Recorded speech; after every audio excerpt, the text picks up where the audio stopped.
Lyon le reçoit tout de suite, c'est Farid Rachid. Bonsoir. Bonsoir. Vous êtes le président et fondateur de l'association ESV, Élan de Solidarité Vélizy. Alors, ça fait plus d'un an que votre association œuvre pour les sans-abri. Nous vous avions déjà reçu en septembre. Déjà, prenons quelques nouvelles d'ESV. Une nouvelle qui n'est pas très bonne. D'abord, les locaux de votre association ont été ravagés par les flammes début mai. Quelle est l'ampleur des dégâts ? Malheureusement, les dégâts sont des gros dégâts matériels. On a en fait tout perdu, tout ce qu'on a pu constituer pendant toute cette année de travail, que ce soit avec les adhérents ou les bénévoles, sont partis en fumée. C'est-à-dire que vous repartez à zéro aujourd'hui ? Finalement, oui, on repart à zéro. Et mis à part tout ce côté matériel, c'est tout l'espoir qu'on donne aux sans-abri et à la jeunesse qui nous permet à nous de sensibiliser sur la précarité qui est aussi partie en fumée. On va parler bien sûr du bilan de cette année. Oui. On en sait plus sur l'incendie, c'est un incendie volontaire ? Malheureusement, on va plus s'axer sur un incendie criminel.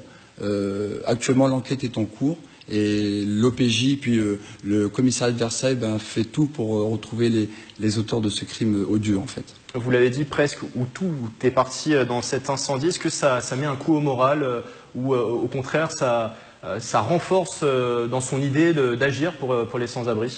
Moi, je vous cache pas que ça m'a mis un grand coup au moral au début, puisque quand on vous appelle à 4 heures du matin pour vous signaler que votre local est en feu, sincèrement, c'est limite choquant. Mais ça nous donne vraiment l'opportunité et l'envie et la force de vouloir vraiment tout reconstruire et en mieux en plus. Alors ça fait plus d'un an que vous venez en aide aux sans-abri. En septembre, vous aviez lancé l'opération Pièces Rouges pour collecter des petites pièces de monnaie pour financer vos actions, financer le matériel. Une opération qu'on peut comparer à celle des pièces jaunes qui est plus connue. 8 mois après, quel est le bilan de cette action ? Est-ce que les Yvelinois, les habitants de Vélizy se sont mobilisés ? Déjà, avant tout, on a eu la chance de pouvoir avoir un don de véhicules fait par les pompiers des Yvelines, qui nous a permis, de pouvoir se déplacer une fois par semaine, donc pouvoir être au cœur de l'action sociale dans les rues de la région, mais aussi pouvoir voir que les gens de Vélizy étaient sensibles à nos actions. Et bien évidemment, ont apporté leur contribution en mettant en place, chacun a amené sa petite monnaie pour pouvoir mener à bien nos missions, c'est-à-dire acheter les kits hygiène. Vous parliez de ces véhicules offerts par vos collègues, oui. Puisque rappelons, on l'a pas précisé, mais vous êtes également sapeur-pompier. Ça fait chaud au cœur que ces collègues viennent en aide à l'association ? Ce qui fait réellement chaud au cœur, c'est mes collègues nous aident, mais c'est surtout l'élan national, puisque que ce soit les pompiers de Paris, les pompiers de la région Île-de-France, ou voire les pompiers de France, m'ont encouragé à me relancer assez rapidement. Comment s'est déroulé l'hiver pour l'association, les maraudes que vous avez pu mener sur le terrain ? Les déplacements, on a la chance avec ce véhicule et tous la jeunesse, parce qu'il faut savoir que, mis à part les déplacements solidaires, on a mis en place des actions de sensibilisation auprès des jeunes. Donc en fait, concrètement, on achète les kits hygiène et tous les jeunes autour de nous mettaient en place ces kits et après on les distribuait avec différentes personnes de Vélizy.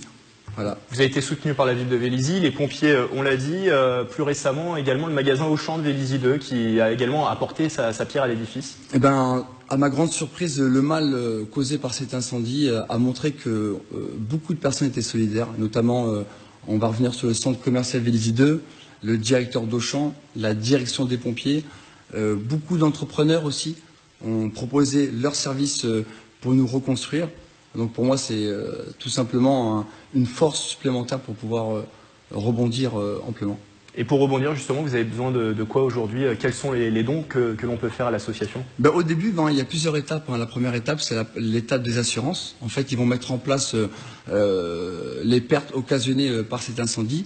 Et après, je vais solliciter les entreprises pour pouvoir nous aider, nous, à mettre en place des grosses actions de solidarité. C'est-à-dire que dans les prochains mois, il y aura de nouvelles actions très rapidement, c'est l'idée ? Oui, en fait, je peux même vous l'annoncer. Mon projet, c'est de pouvoir mettre en place en fait le premier salon mobile 100% électrique pour les sans-abri, en fait, qui va permettre autour de ce mobile de coiffure rendre toute la dignité à ces personnes qui sont dans la rue. Et ça va passer par notamment des entreprises telles que le centre commercial Vélizy 2.